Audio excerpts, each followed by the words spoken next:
All right, so what we've just done is we've measured our location where the base needs to go. That gives us the first measurement. That is this measurement right here. Pretty true, 18.5. Then we already established that this is the right height, so we just measured where the center was on this space, which was 9.25. And we just drew a straight line down the center of that blank. Then, in order to gain a nice looking profile on the edge, I just laid a ruler out and found what looked pleasing. And then made a mark and then did exactly the same thing on the other side where that mark needs to be. And that gave us approximately 3-inch base. Yeah, I need to tame this edge a little bit. It's a little wider than I want it to be. So it'll look appropriate. And now we're going to surface it because, as you can see, the sun hasn't been kind to all boards, you know. And this could have been a cutting defect. You can see the chainsaw marks from when the saw went across it, and man, was it cutting really weird. It's not cutting flat. This is not cutting flat. This is cutting flat. You see how these saw marks are close together? That's also a chainsaw. This is a chainsaw that has a problem. The guy cutting, Ted, the guy that does my cutting, probably hit a nail or something, and he was trying to get out of the log. Sometimes you just have a foot to go, and you'll just press your luck, and that's what happens. Your bar can, when it comes out of the log, your bar can do that. Destroys the potential of the slab you're cutting, and destroys the potential of the slab under. So, and then sometimes you'll go through and make a makeup cut after it resharpens. And if that's not flat, it's just a real waste all the way around. I'm going to turn a leg now for this little table. Let's figure out how long a leg we need. I think somewhere around, what do we got here? I'm measuring probably how far I think this leg is going to have to be pushed into the back. So I need a 16.5-inch leg. How do you connect the leg? Is it domino? This leg? No. Yeah, this leg is domino, so I'm going to use for the one I'm going to turn is just going to be a hole in the table. I'm going to drill and make the leg fit exactly in the hole on the lathe, and it'll just fit. It probably won't even need glue, but I'll put glue in it anyway, just so I don't have to come back and glue it. I have a lathe, and sure, I can turn a leg in 10 minutes, but I also have a lot of pieces of furniture that I've put legs on, took legs off, put legs on, took legs off. So I have some legs. So what I like to do is find a blank that's appropriately scaled and then just use something I've already turned before, like this little guy right here. This is a real pretty leg. So I need 16.5 inches, so that's what I'm going to start with right there. Let's do that.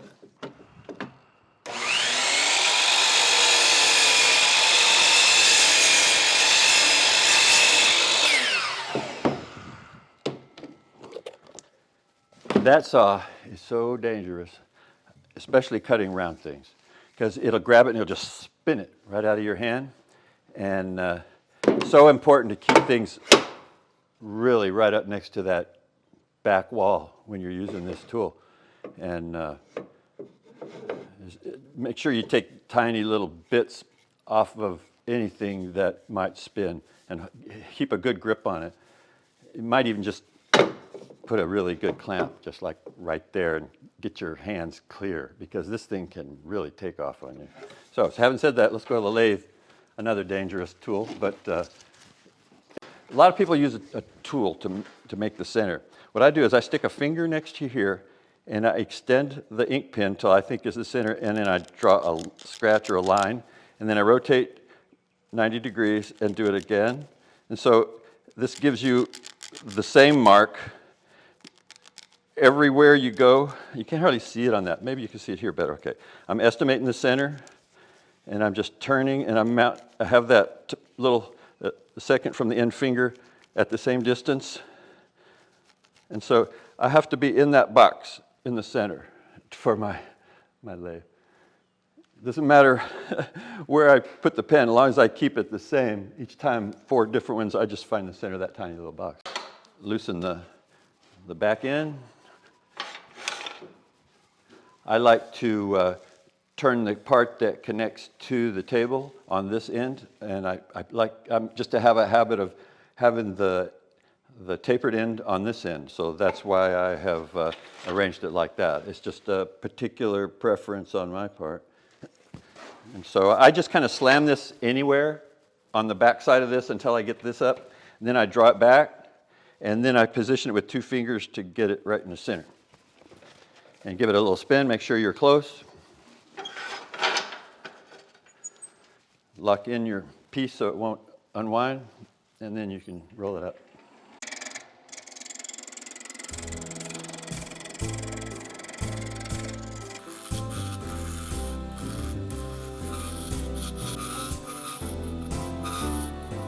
Shaped leg I want on that end, so it has to be smaller than that. Okay, the shaped leg I want on this end is a little wider than that, so that's okay. It just kind of comes like that, so this will work.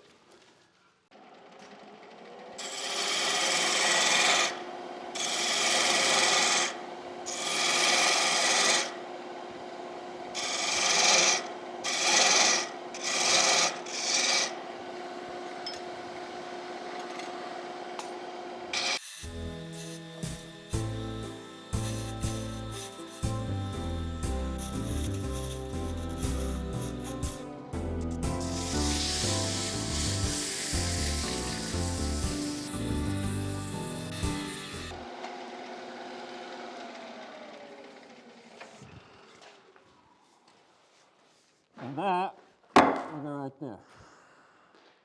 Mazel tov. First, I knock it down with 100 grit. And I took my gloves off, you see, because the gloves will wind up in that and break your arm. So, no gloves. Sure, I use gloves. I have, but it's risky, and I don't want to show you the wrong way. So, no gloves. Just double up your sandpaper enough so that if anything grabs, it just slaps you with sandpaper. That's the worst that can happen. So put on face protection, a lot of respiratory protection. Start with 100. Get as many marks out as you can. Keep flipping it until you get as many marks out as you can. Then go to 180 or 220. And that's where we're at right now. I'll still have to put this on the lathe and sand out all of these chatter marks from the tool. But that's kind of always happens the way I turn. You know, a lot of people take a final pass with a real sharp chisel. I just soon sand it. You know, chisel's probably faster, but I've only turned 1,000 legs or so, so I'm probably not that good at it. But a lot of guys make their living turning, and I guess I am too, to some extent. If you like the videos, please subscribe. It helps me do more videos and bring more content to more users. Thank you. The thought process for this design is, for a leg, is what I've done before and what looks pleasing to the eye. Just a straight line. It looks too boxy. And if it's cut in too far, then this looks too thin. And so I aimed for like 3 inches on each contact point with the floor, but not too narrow so that it tips over. And I wanted it to cover almost all the area. The actual part is this big of the top that this goes on, the little bench that I'm sanding here. And this kind of all led to this shape.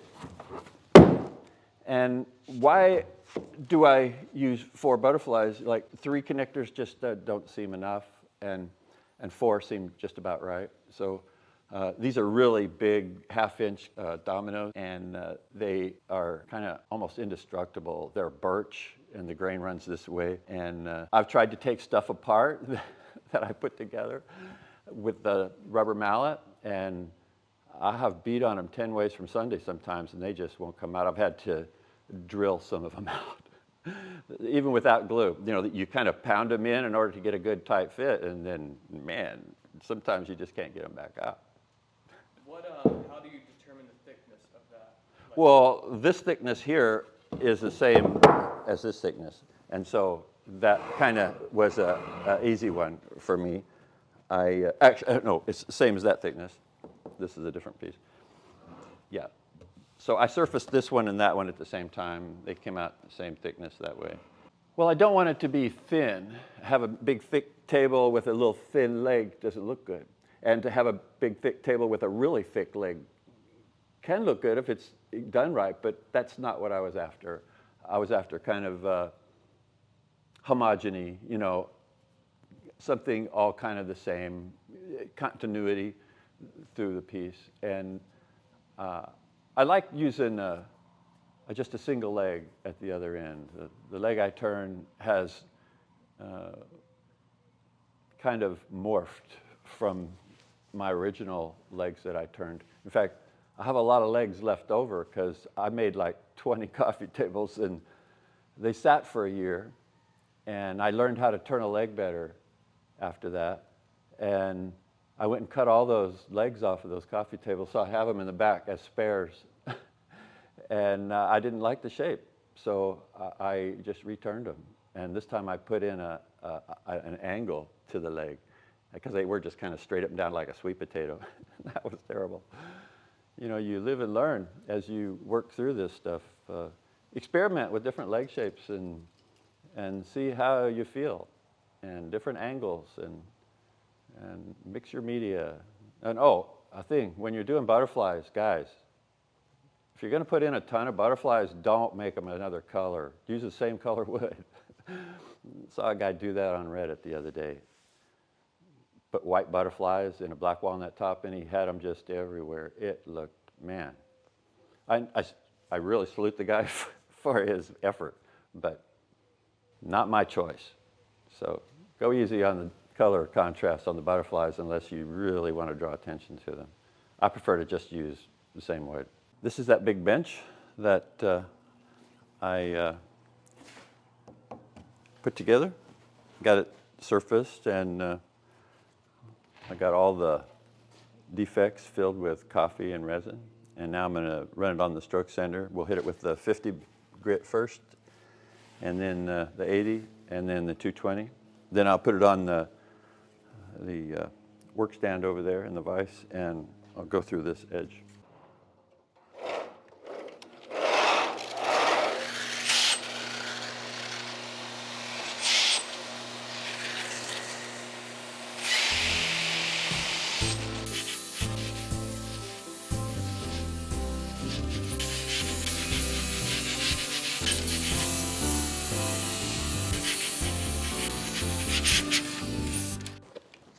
All right, look how good a job the 50 grit did of the glue.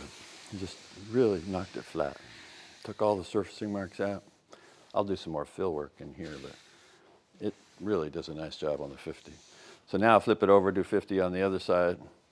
Then we'll start with the 80, do both sides, then the 220, do both sides. Still pretty dusty in here. I think I'll put my mask back on and change over, do the other side of that thing now.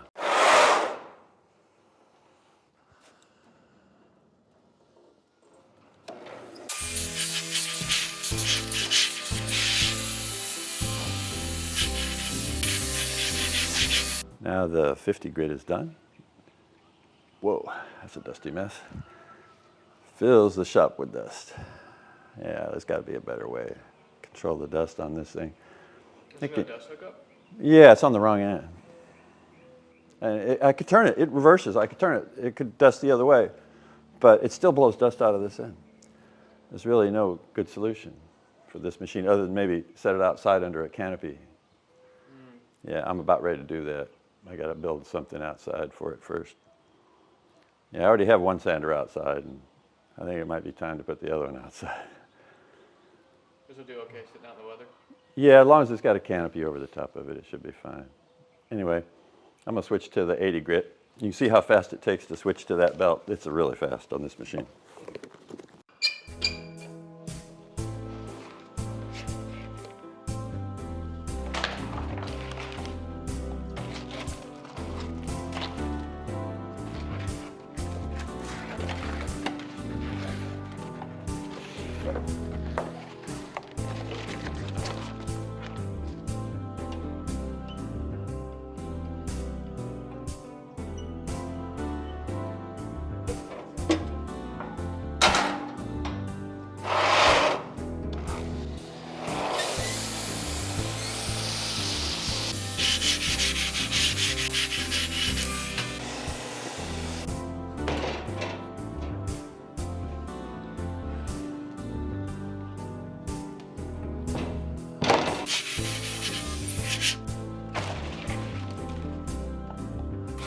This is the final grit. This is the 220 grit, and this is a used belt, so I'm going to condition it a little bit before I start.